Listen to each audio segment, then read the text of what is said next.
Дәрігер 6 ай бойы ағза ластанған адамдардың іш құрылысын зерттеп видеоға түсірген. Мынау таза ішек. Бұл жерде ешқандай ағза ластануы байқалмайды. Бұл адамның денсаулығы жақсы болады. Ал енді келесі видеода лас тоқ ішек. Бұл сүт безі обырымен ауырған адамның тоқ ішегі. Ал мынау енді ағзаны тазалағаннан кейінгі видеосы. 4 ай ағзаны тазалағаннан кейін осындай жағдайға жеткен. Ал мынау өкпе обырымен ауырған адамның тоқ ішегі.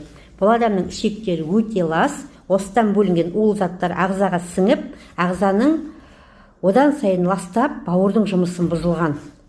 Енді бірнеше ай ағзаны тазалағаннан кейін осындай жағдайға жеткен.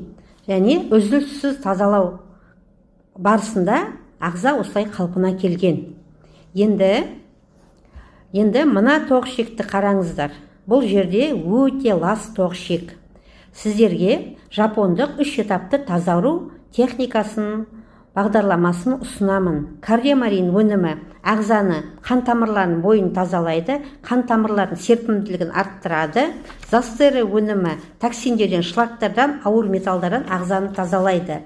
Және ашитаба өнімі ішек құрылысын қалпына келтіреді. Осы өнімдер туралы ақпарат қажет болса, хабарласыңыздар.